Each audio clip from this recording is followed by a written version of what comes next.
For thousands of years, sailors have whispered tales of strange creatures, half human and half fish, spotted in the deep. But what if the first mermaid wasn't some gentle siren, but actually a grieving goddess from 3,000 years ago? And what if your chances of seeing a mermaid shoot way up after months at sea? Not because they're real, but because your own mind starts playing tricks. Stick around as we explore these mysteries. Mermaids. Just say the word and you probably picture shimmering tails, mysterious ocean depths, maybe even enchanting songs. These captivating beings have fascinated us for centuries, popping up everywhere from ancient pottery to blockbuster movies. But where did these stories even begin? Are they just pure fantasy cooked up by lonely sailors staring at an endless sea? Or is there something more to it? Could these timeless legends actually have a sliver of truth to them? Today, we're setting off on an adventure. We'll journey back over 3,000 years to meet the very first named mermaid, a figure born not from whimsy, but from deep sorrow. Then we'll explore the scientific theories and psychological insights that try to explain this enduring myth. We're going to ask, could mistaken sightings of real sea creatures, or even just the weird ways our minds work, be the real story behind one of the world's most famous legends? Let's try to separate fact from folklore.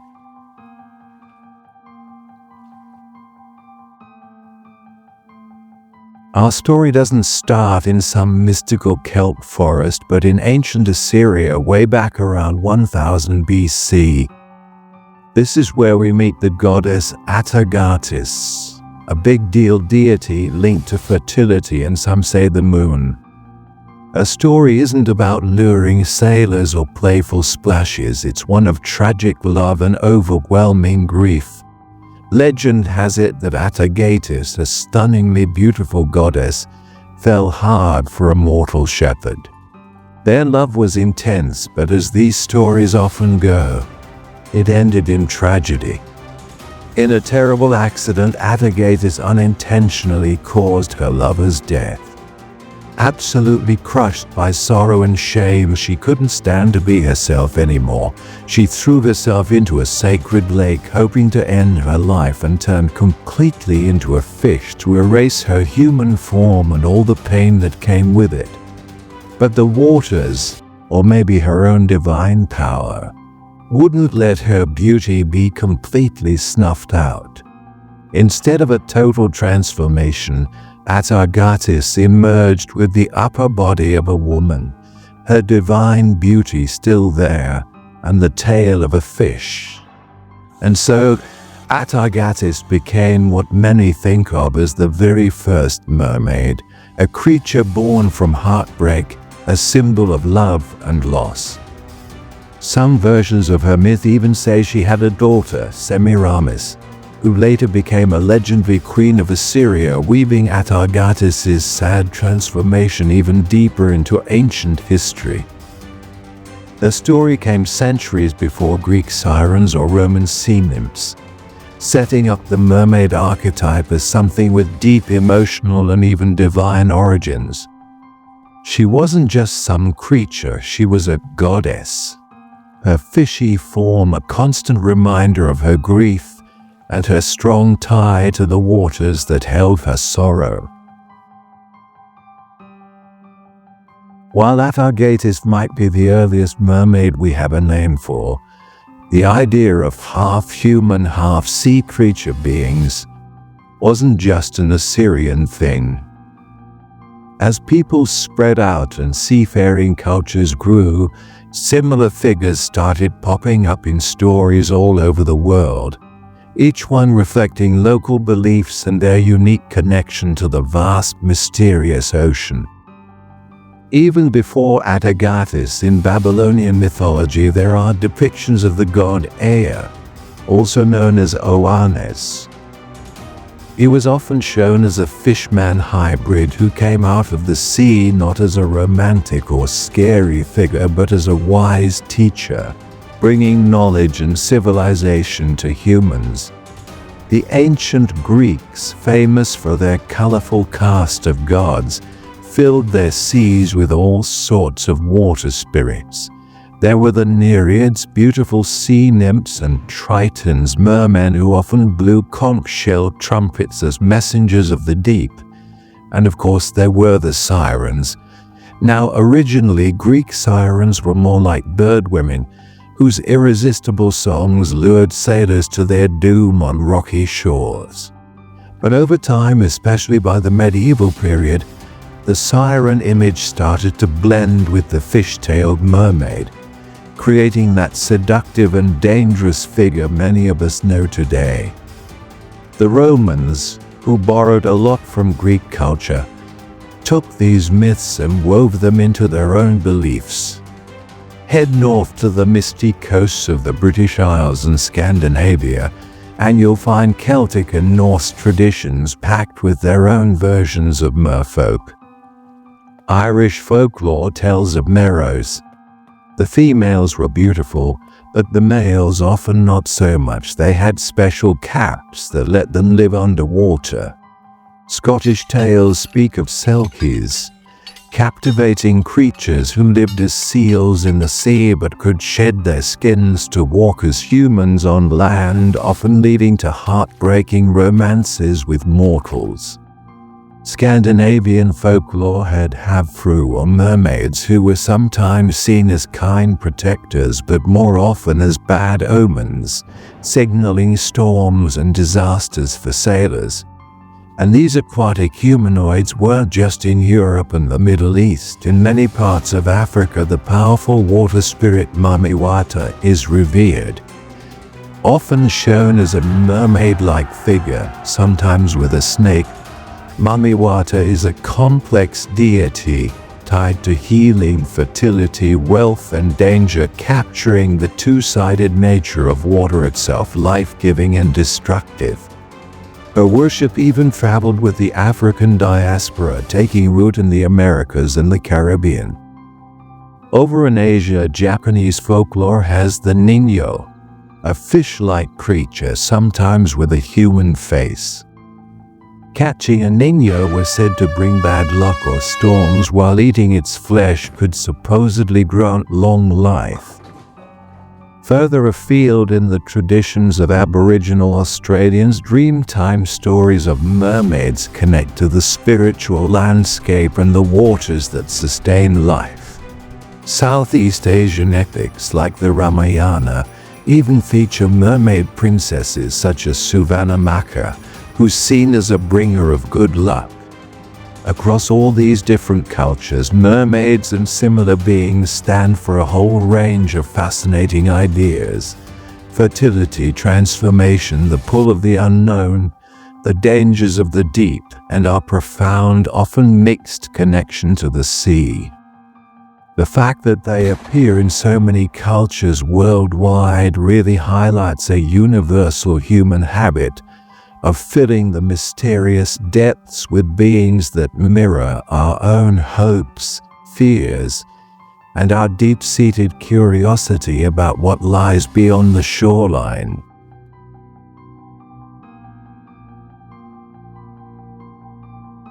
Beyond just spotting animals incorrectly, the fact that mermaid myths have stuck around for so long says a lot about us.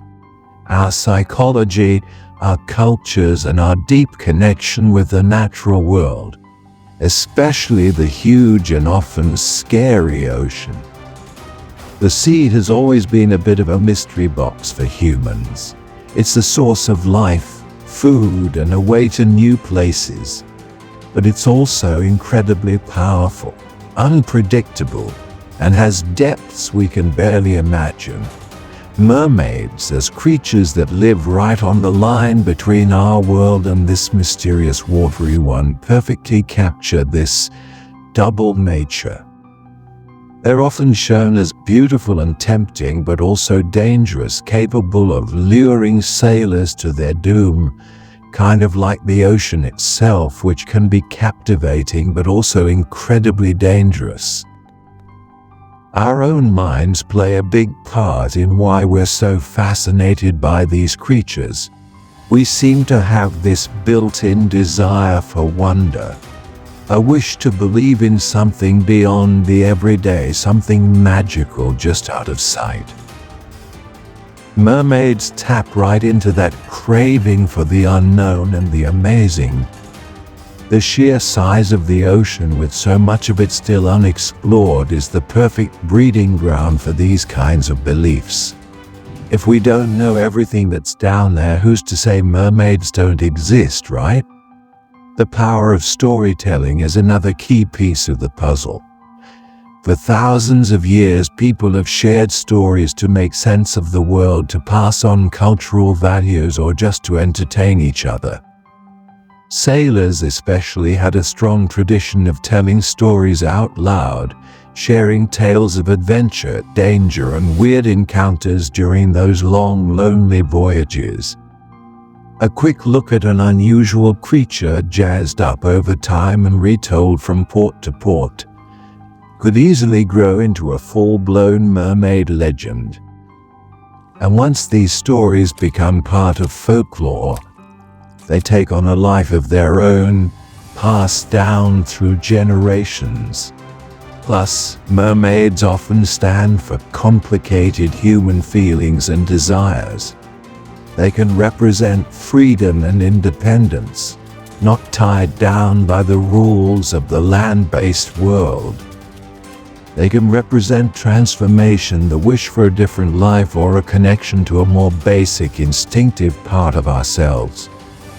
In some cultures, they're symbols of fertility and plenty, protectors of the waters and its creatures. In others, they're signs of storms or bad luck. The sea's anger made real. The mermaid figure is flexible enough to hold all sorts of symbolic meanings, which is why she stays relevant across different times and cultures. And that psychological thing, pareidolia, we talked about. It's not just about mistaking animals, it's about our brains being hardwired to find patterns, especially human-like features.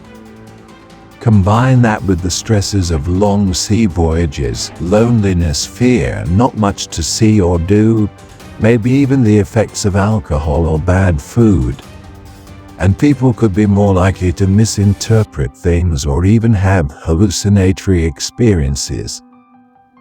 What psychologists call set and setting, your mindset and your environment can really change how you see things. A lonely, superstitious sailor who...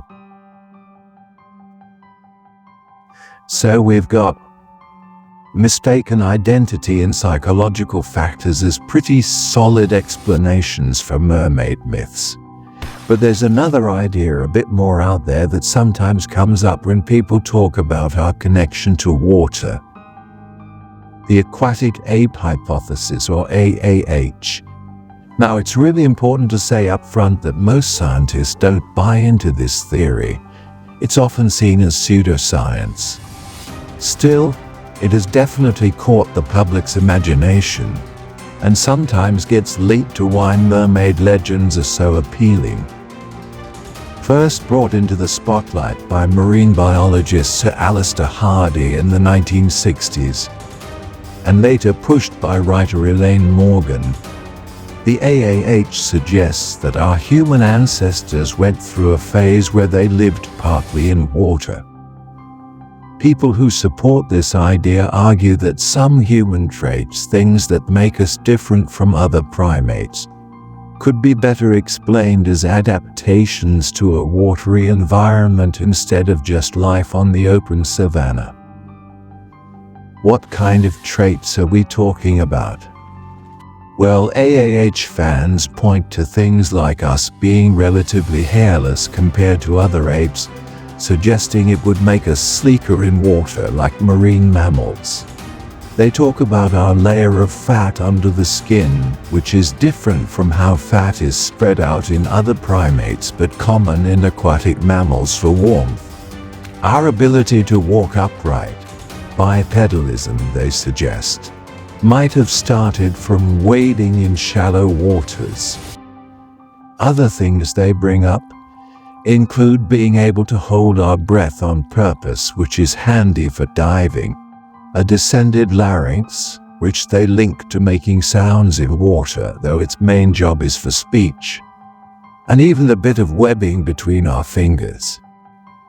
The link to mermaids here isn't direct, it's more about the general theme.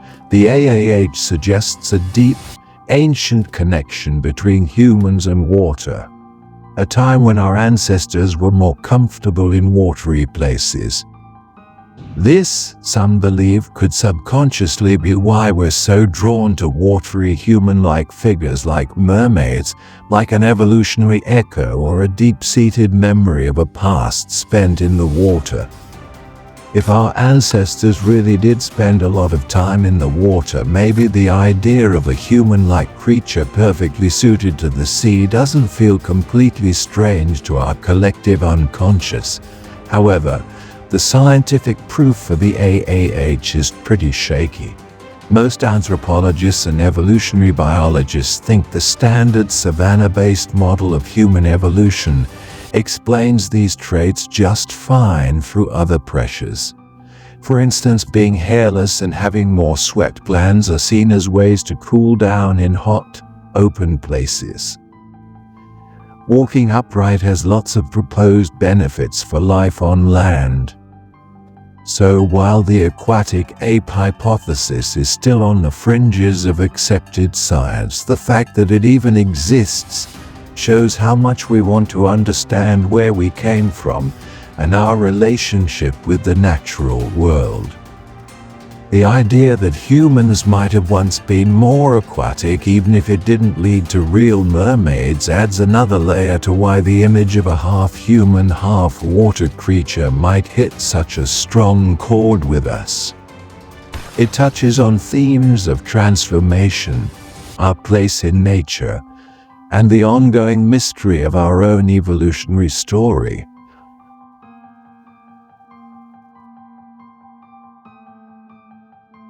So let's get back to the big question. Are mermaid myths actually based on reality? Well, the answer, much like the ocean itself, is pretty deep and has a lot of layers. If by reality you mean actual flesh and blood, half-human, half-fish creatures swimming around in our seas, then the overwhelming scientific answer is no. There's just no credible evidence to back up the physical existence of mermaids as we see them in folklore. The National Ocean Service, for instance, has flat out said that no evidence of aquatic humanoids has ever been found. But if we widen our idea of what based on reality means, the picture starts to look different. The myths are definitely rooted in some very real things. They're based on the reality of sailors mistaking marine animals like manatees and dugongs under tough conditions. Christopher Columbus's account of unbeautiful mermaids is a classic example of this. They're based on the reality of human psychology, our brain's tendency to see patterns, our love of telling stories, our deep-seated need for a bit of wonder, and our complicated feelings about the vast, unknown ocean. The grief of Atargatis, the first mermaid, mirrors the very real human experiences of sorrow and change. The legends also draw from the reality of how cultures express themselves, with different societies all over the world independently coming up with stories of water spirits and aquatic human-like beings that reflect their own unique environments and beliefs. From Mamiwata in Africa to the Ningyo in Japan. These stories help us talk about our relationship with the sea, its beauty, its danger, its life-giving side, and its terrifying power. Even way out there, theories like the aquatic ape hypothesis, while not scientifically proven, touch on our real biological connection to water and our ongoing search to understand where we came from. So no, mermaid myths aren't literal truths, but they are built on a foundation of real experiences, real animals, real human emotions, and real cultural traditions. They tell us less about undiscovered species in the ocean and a whole lot more about ourselves, our imaginations, our fears, our hopes, and our never-ending fascination with the mysteries that lie just beyond the shore. In that sense, the mermaid is very much real as a powerful and lasting character in the human story. The ocean definitely still holds its secrets, and while science might have some explanations for the mermaid myth, the fascination with these creatures of the deep isn't going anywhere. What do you think? Are there parts of mermaid lore that still feel unexplained to you? Or maybe you've heard a local mermaid tale from your own area. Share your thoughts and stories in the comments below. We'd genuinely love to hear from you. And if you enjoyed this look into the history and science of myths, don't forget to like this video, subscribe to the channel, and hit that notification bell so you don't miss our next journey into the amazing stories that shape our world. Thanks for watching.